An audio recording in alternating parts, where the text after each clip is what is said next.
Assalamualaikum, Pak Muhammad Doris. Waalaikumsalam. Apa kabar? Warahmatullah. Alhamdulillah sehat, Alhamdulillah. luar biasa, Alhamdulillah jaga ini ya, jaga kondisi ya. Gimana di Batam? Aman? aman, Alhamdulillah sudah ya. berkurang ini yang kena COVID. Alhamdulillah. Itulah harapan doa kita semua ya. Berlindung pada Allah. Ya, amin.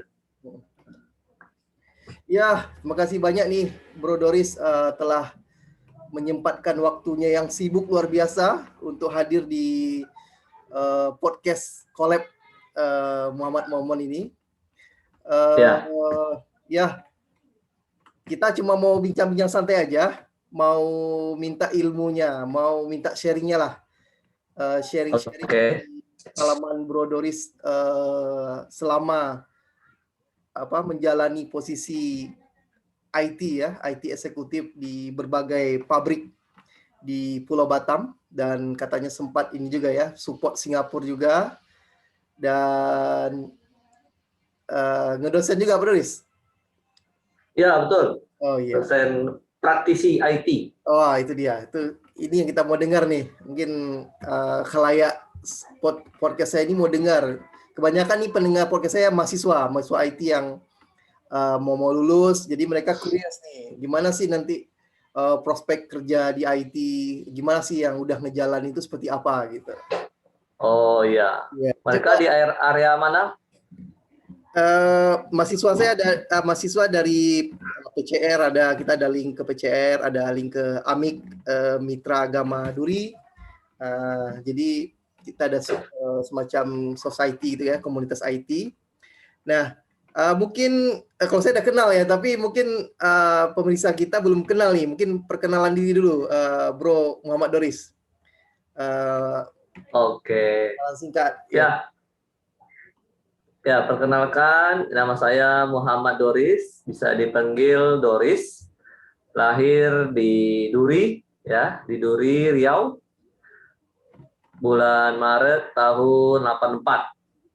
Kemudian umur 6 tahun, saya dan keluarga berhijrah ke Batam. Dan di Batam langsung saya masuk SD kelas 1. Kemudian SD di Batam di suatu wilayah namanya Nongsa. Kemudian SMP juga di Nongsa Batam. Kemudian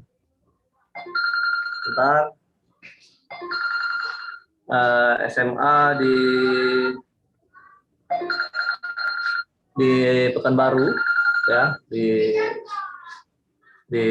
SMA Plus di daerah Kubang. Oh, ini yang pilihan itu ya Bro ya, yang Ya, cuma 2 orang gitu ya. ya, alhamdulillah dari Batam utusan ada 2 orang. Kemudian setelah lulus dari SMA Plus, waktu itu saya masih angkatan kedua.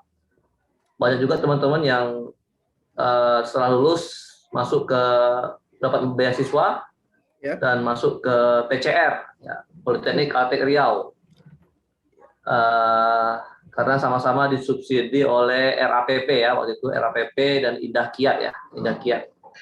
Jadi tapi ada juga teman-teman yang beasiswanya ke Jepang, ada juga beasiswa ke Singapura dan yang lain. Kalau saya pribadi waktu itu langsung karena ada saudara, ada abang di Bandung ya, jadi saya pindah dari tempat kuliah di Bandung, tes semua di ITENAS, di STT Telkom, di ITB. Alhamdulillah lulusnya di STT Telkom. ITENAS juga lulus, tapi saya pilihnya STT Telkom. ITB nggak lulus. Kemudian 4 tahun di STT Telkom di Dayakolot, Bandung, lulus kuliah, balik lagi ke Batam. Karena orang tua di Batam, kerja di Batam, mungkin baru dapat kerja itu setelah nganggur 3 bulan dari lulus. Sambil nganggur, saya mengajar di bimbel di Primagama, daerah Legenda Malaka waktu itu. Wah, sempat ngajar bimbel ya.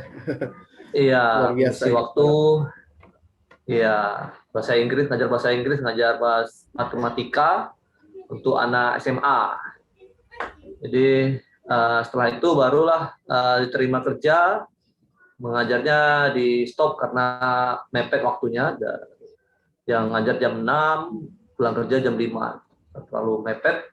Jadi saya fokus kerja. Nah, sampai sekarang lah kerja kurang lebih 13 tahun. Wow. Ya, kurang lebih lah pengalamannya. Dan kerja pun di bidang IT semuanya. Oke, jadi Ya, itu Bro ini di IT ya, jadi memang sempat mengajar, lalu setelah dari mengajar ke IT dan terus di IT, begitu ya? ya begitu. Begitulah kira-kira. Oke. Nah, kita tadi mendengar ya perjalanan karir Bro Doris ini kan lumayan lama ya, 13 tahun. Nah, itu gimana tuh pengalaman ini yang paling mengesankan selama jadi IT ini, ada nggak pengalaman yang paling mengesankan itu, Bro? Ya, paling mengesankan selama jadi IT ya. Ya. Ya, paling mengesankan itu saat boleh menyebut nama perusahaannya atau? Itu kami kembalikan kepada Bro karena ini akan untuk publik ya. Bro pikirkan ada konsekuensi nggak? kalau keberatan pakai inisial saja karena ya inisial saja boleh ya, atau disebut inisial lalu bidangnya apa seperti itu. Oh iya ya. Oke, ada waktu itu saya di perusahaan manufacturing ya, bidang elektronik ya, memiliki cabang di Batam. Kemudian saya juga apa namanya pusatnya di Swiss sebenarnya, tapi ada cabang lagi di Singapura. Nah, saat itu IT Singapura resign.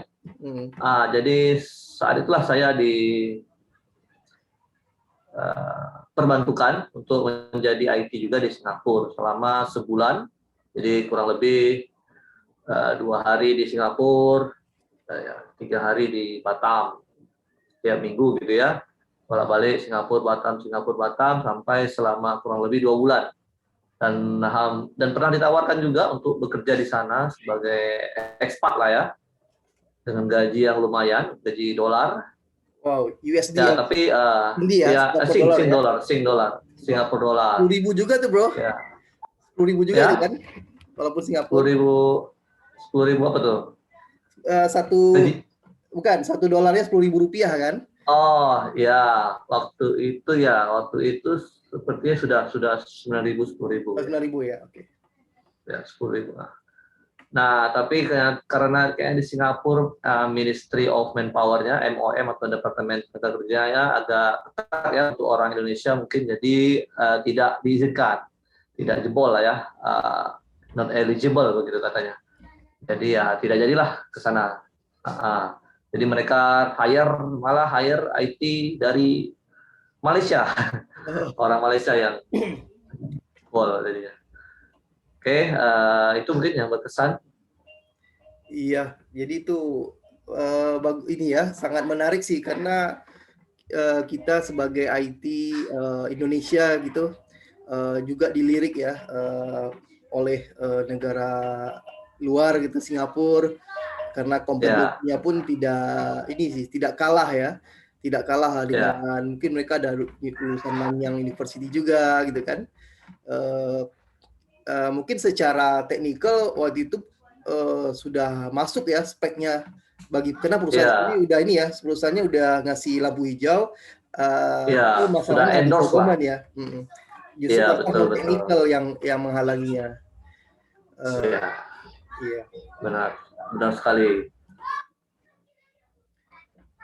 Iya, Bro. Ya justru memang bagi kita nanti komunitas IT atau para praktisi IT atau adik-adik yang masih kuliah IT ini harus percaya diri ya, percaya diri bahwa skill kita ini sebenarnya nggak kalah dengan negara tetangga atau negara Ya, Europe atau Amerika, US atau Timur Tengah gitu ya. Selama kita rajin upgrade diri. Nah, bicara upgrade diri, gimana nih, Bro Doris kan tentunya ya selalu upgrade diri ya karena skill IT kan berkembang tuh. Kalau kita nggak ngembangin kan lama-lama kita kan jadi ketinggalan ya. Nah, gimana tips dari Bro Doris untuk mengupgrade diri atau upskill, orang istilahnya upskill? oke. Untuk upgrade skill, saya selalu memantau ya training-training yang ada di Batam, baik online, yang biasanya online selalu free ya, biasanya, atau juga yang offline. Offline biasanya berbayar. Jadi di Batam ada beberapa training center, ya saya selalu pantau. Jadi minimal saya tuh target 1 tahun ada ikut training lah, training berbayar. Ya kalau biasanya kan perusahaan ada budget ya, budget untuk training untuk staffnya, termasuk staff IT. Jadi kita ajukan budget, nanti perusahaan nilai kalau memang sesuai dengan trainingnya, sesuai dengan skill yang kita perlukan dan perusahaan juga memerlukan. Jadi perusahaan maka akan menyetujui ya. Nah, jadi kita harus manfaatkan itu ya budget dari perusahaan. Jadi kita bisa ikut. Kemudian samping upgrade skill itu juga saya ya, dengan menonton YouTube ya, banyak tutorial-tutorial di YouTube yang semuanya gratis dan kalau bisa dipraktekkan juga. Kemudian ya skill yang lain, mungkin berbincang dengan teman-teman, sharing. Ya, ada di Batam ini ada grup IT, ya kadang-kadang kopdar juga. Oke. Jadi kita sharing info lah apa yang terbaru ya di perusahaannya masing-masing. Kita update informasi sehingga IT ini cepat berubah ya. Jadi kalau kita tutup mata atau tidur maka kita bangun IT sudah berubah lagi ilmunya. Jadi kita harus selalu upgrade. Oke. Ya itu saja. Jadi ya yang dari yang saya dengar berarti Bro ini memang tidak pasif saja ya. Jadi tidak 9 to 5 terus santai aja di rumah tunggu gajian gitu ya, enggak ya. Tapi masih Tidak. di luar kerja pun masih ada tadi meet up, kopdar, terus kalau ada training online mungkin berarti kan pasti di luar jam kerja ya atau Ya. jadi ngambillah mengorbankan sisi kenyamanan ya, kenyamanan dengan keluarga itu dikorbanin. Tapi karena ini tujuannya buat investasi long term ya, karena kita investasi pada diri kita sendiri kan. Kita invest Iya, betul. ilmu skill yang nanti tentunya pasti akan terpakai kalau nanti perkembangan zaman gitu ya. Jadi mungkin ini yang perlu Ya, kita apalagi pelajari dari Bro Doris ini. Gimana Mas Bro? ya kita harus selalu ilmu yang kita dapat atau training yang kita ikuti kita selalu update di LinkedIn sehingga skill kita bertambah di profil kita, juga mungkin ada HR yang melirik kita, jadi tahu oh kita ada skill itu. Jadi atau IT manager yang tertarik dengan skill kita, training kita ikuti, mereka akan melirik kita. Itu juga bagus untuk menambah branding atau image kita dari recruiter lah. Iya, memang saya ada lihat tuh Bro Doris dulu ya 6 bulan lampau itu ya, aktif banget itu LinkedIn Learning. Ya. Jadi memang si LinkedIn Ya. beli Linda ya, dan itu saya lihat ada yang belajar cloud itu, ada belajar AWS, Amazon. Banyak sertifikat itu. Iya, dari LinkedIn banyak Learning. itu. Ya sebentar 20 ada lebih. certify Muhammad Doris. Itu memang eye catching banget dia bagi recruiter ya, headhunter. Iya, betul. barangkali ada skill yang mereka butuh ada di kita, nah, mereka bisa mungkin ya minimal ikut interview dulu, dipanggil untuk interview, dipanggil untuk ikut tes ya, minimal itu udah sampai sana udah bagus. Oh gitu, jadi itu semacam daya tarik, daya pemancing Ya, biar rekruternya panggil. Dari sana kan nanti kita bisa jelasin yang lain kan, misalnya dia awalnya tertarik iya yang benar. itu, tapi sebenarnya kita punya kompetensi lain nih yang mereka nggak terlalu dengar ketika di profil yang biasa, tapi kan ada di interview kita jadi bisa cerita gitu ya, Bro Doris ya.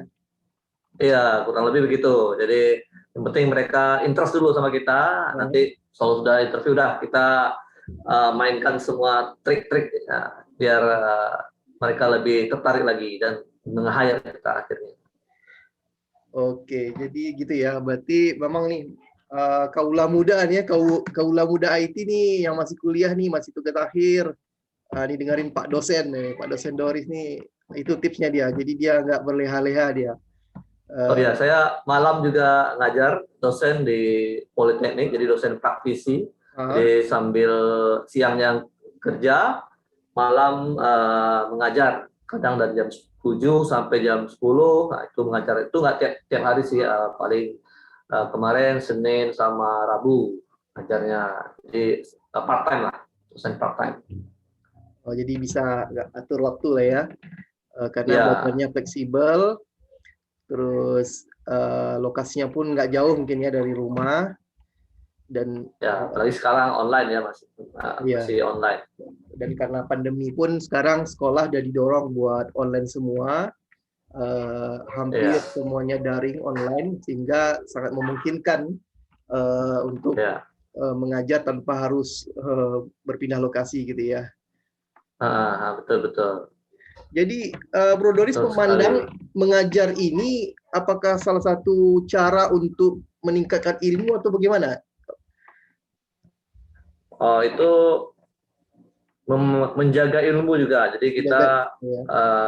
ya menjaga ilmu yang kita miliki dan merefresh juga, karena kadang ada mungkin yang kita lupa atau malah ada ilmu baru ya yang kita dapat dari saat kita ilmu apa yang kita ajarkan, teori materi yang kita ajarkan. Karena materinya kan sebenarnya sudah disediakan dari pihak kampus, yaitu oleh dosen pengampu. Ya, kita sebagai dosen pengajar menyampaikan, kita mempelajari materinya, lalu kita sampaikan dengan bahasa kita sendiri. Jadi ada ilmu baru juga, ada uh, yang kita lupa dulu-dulunya mungkin waktu kita kuliah kita masih ingat, tapi sudah berjalan kerja agak lupa, atau malah kita bisa refresh lagi gitu ya, kurang lebih begitu. Ya, jadi apa kalau ada yang pertama ikatlah ilmu dengan menuliskannya gitu ya. Ini bisa juga ikatlah ilmu dengan mengajarkannya. Mungkin gitu ya Pak Doris ya. Bro Doris. Iya, ya di samping kita belajar, kita juga mengajarkan. Jadi kita juga lebih nyangkut gitu ya di pikiran kita. Iya, saya suka lihat tuh iklan Bro Doris di Facebook tuh apa kayak webinar singkat gitu ya. Itu gimana Bro? Ya, Gimana seperti apa dan gimana prospeknya gitu? webinar yang Ya semacam uh, apa penetration testing gitu ya, security, pernah tentang web security, pernah tentang bahkan tentang oh CV ya, cara membuat CV yang baik itu pernah juga saya lihat ada Zoom gitu ya. oh Itu iya kan iya bertulis sebagai narasumber ya kalau nggak salah ya. iya ya, waktu itu kebetulan ada yang berhasil dapat kerja dari CV yang saya gubah. Jadi CV dia masih sederhana lah ya. Lalu Oh, saya ya. bantu ubah, saya edit tampilannya, dan juga bukan hanya tampilan tapi juga isinya, copywriting atau kata-katanya saya ubah yang bikin HR tertarik. Dan ada misalnya saya achieve target 85% misalnya, atau Oh, 98%. Jadi kan HR lebih tertarik dengan CV yang ada angka-angkanya begitu ya. kemudian I can lead my team. Nah, itu kan berarti dia memiliki jiwa kepemimpinan. Kemudian juga CV-nya nggak terlalu panjang, kadang ada yang CV 5 halaman ya. Terus ada juga yang langsung ngirim data-data KTP, SKCK, itu sebenarnya nggak perlu. Jadi awalnya CV aja dulu, resume tentang diri kita dan jangan terlalu banyak. Terus desainnya usahakan menarik. Ya itu tips-tips lah. Setelah itu saya tertarik untuk mengajak orang lain juga. Kalau mau bergabung, kita bisa sharing atau bagaimana agar dengan CV yang menarik orang akan tertarik, jadi sehingga kita bisa diterima kerja lebih cepat gitu. Berarti jadi Bro Doris ini karena berpengalaman kali ya melamar kerja di beberapa perusahaan, jadi ilmu yang itu dipakai ditularkan ke orang lain. Karena telah mempelajari ini ya, mempelajari semacam rumusnya. Rumus itu untuk tembus kerja IT di berbagai perusahaan gitu ya. Sehingga menawarkan jasa ini seminar itu ya, konsultasi Permak CV. Ya, kurang lebih begitu. Ya, Permak CV. Jadi nggak hanya Permak jeans, ya, Permak Levis, Permak ini denim, tapi juga ada Permak CV. Dan terbukti berhasil. Dan itulah yang diseminarkan kepada mungkin orang-orang banyak di luar sana yang nggak tahu tuh cara buat CV. Ada yang tahu cara buat CV tapi nggak tahu mana sih yang esensial yang harus ditampilkan. Yang terlalu banyak yang ditampilkan sehingga jadi buyar konsentrasi rekruternya ketika baca. Jadi nggak poin-poin kuatnya nggak keluar gitu ya. Tapi ketika dirancang oleh Bro Doris, maka ini keluar nih prestasi-prestasi yang sebenarnya mungkin biasa-biasa mungkin bagi dia serasa biasa, tapi bagaimana nih mengemas menjadi bahasa yang copywriting tadi menjadi sesuatu yang mengesankan gitu ya. Ya, karena HR kan nggak tahu, HR hanya nerima CV, jadi itulah kunci pertama kita untuk bisa diinterview. Jadi HR nggak tahu kita, kecuali ketemu langsung ya, itu mungkin lah HR langsung tahu bagaimana personal kita. Jadi perwakilan kita hanyalah CV itu di awal, jadi kita harus perbagus CV kita. Oke. Baik, di sepertinya banyak yang saya mau tanyakan, cuma ini karena keterbatasan waktu dari ya tadi kita sepakati bersama, mungkin bakal ada part 2 atau part 3-nya nih Bro Doris. Boleh. Boleh, jadi, tidak mengapa. Ya. Mungkin ini saya bungkus dulu part 1 ini, nanti kita bikin part 2, part 3-nya, karena banyak yang harus saya korek-korek dari Bro Doris nih, ilmunya bermanfaat. Ya, siap. Saya akan senang berbagi dengan komunitas-komunitas mahasiswa yang ada di sana. Ya, karena adik-adik kita nih perlu kalayak podcast. Oke. Siap. Ini makasih nih mengganggu waktu Sabtu istirahatnya ini. Mudah-mudahan bermanfaat, menjadi amal jariah. Amin. Ya, menjadi amal jariah. Amin ya rabbal alamin. Oke, Bro. Assalamualaikum warahmatullahi wabarakatuh. Waalaikumsalam warahmatullahi wabarakatuh.